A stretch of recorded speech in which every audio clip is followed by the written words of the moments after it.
లక్షల మంది అభిమానించే నాయకుడికి ఆదరణ తగ్గితే, మిత్రధర్మాన్ని పక్కన పెట్టి ఒకే నాయకుడిని పదే పదే పొగిడితే, క్రెడిట్ మనదేనని పదే పదే చెప్పుకుంటే, అదే వేదిక పంచుకున్న మిగతా వారికి కోపం రాదా? అసహనం పెళ్ళుబకదా? అవును, అదే జరుగుతుంది. అక్కడ కూడా అదే జరిగింది. ఎక్కడ మొదలైంది, ఎలా ముగిసింది?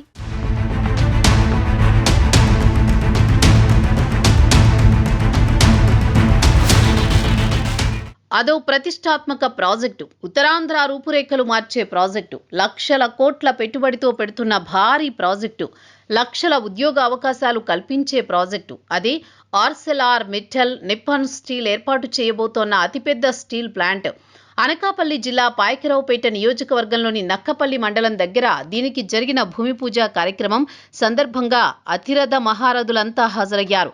ముఖ్యమంత్రి చంద్రబాబు, కేంద్ర ఉక్కు శాఖ మంత్రి కుమారస్వామి సంయుక్తంగా భూమి పూజ చేశారు. డిప్యూటీ సీఎం పవన్ కళ్యాణ్, కేంద్ర మంత్రి శ్రీనివాస వర్మ, బీజేపీ రాష్ట్ర అధ్యక్షుడు పీవీఎన్ మాధవ్ సహా మిట్టల్ సంస్థ ప్రతినిధులు లక్ష్మీ మిట్టల్, ఆదిత్య మిట్టల్ ఈ కార్యక్రమంలో పాల్గొన్నారు.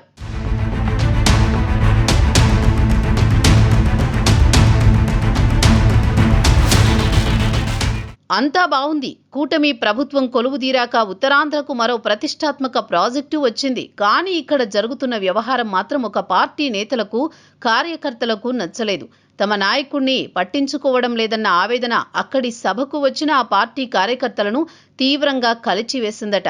అక్కడే ఉన్న ఆ పార్టీ నేత కూడా అదే అభిప్రాయంతో ఉన్నారో ఏమో.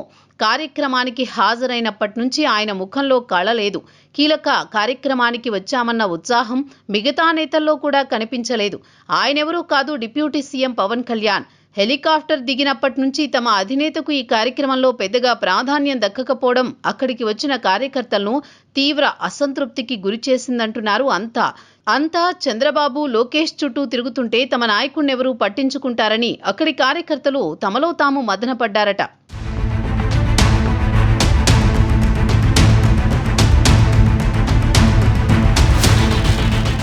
స్టీల్ ప్లాంట్ భూమి పూజ తర్వాత నిర్వహించిన బహిరంగ సభలో ప్రసంగాల పర్వం కూడా జన సైనికుల అసహనాన్ని మరింత పెంచిందట.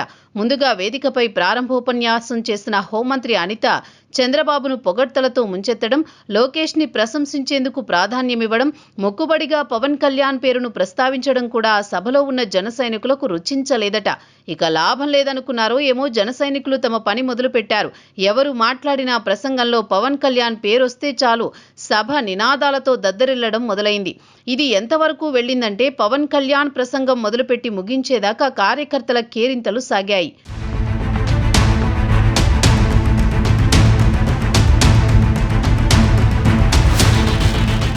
తమ అభిమాన నాయకుణ్ణి ఎవరో పొగడక్కర్లేదు, మేమే గౌరవించుకుంటామన్న ధోరణి స్టీల్ ప్లాంట్ భూమి పూజ సభలో స్పష్టంగా కనిపించిందని వచ్చిన వారు చర్చించుకున్నారు.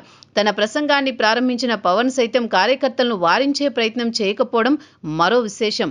మీ పని మీరు చెయ్యండి, నా పని నేను చేస్తా అన్న సంకేతాలిచ్చినట్టు జన సైనికులు, అభిమానులు వ్యవహరించడంతో ఒక్కసారిగా వేదికపై సెగలు పుట్టాయట. మొత్తానికి స్టీల్ ప్లాంట్ భూమి పూజ కార్యక్రమం కాస్త నాయకుడిలో హుషారు నింపాల్సిన బల ప్రదర్శన వేదికగా మారిందంటున్నారు అక్కడి పరిస్థితి చూసిన ప్రతి ఒక్కరూ.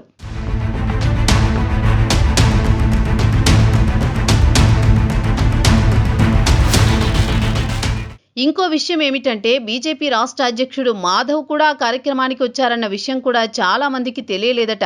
కూటమిలో పార్టీల ఏకాభిప్రాయం లేకుండానే అభివృద్ధి సాధ్యమవుతుందా?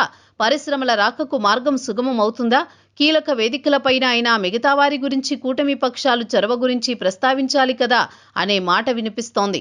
విస్మరిస్తే ఇలాగే ఉంటుందనేలా జన సైనికులు సభలో సంకేతాలిచ్చారంటున్నారు రాజకీయ విశ్లేషకులు. ఇదంతా కూటమిలో లుకలుకలకు తార్కాణమా, లేక వంటెద్దు పోకడలకు నిదర్శనమా? లోగుట్టు ఎవరికి ఎరుక?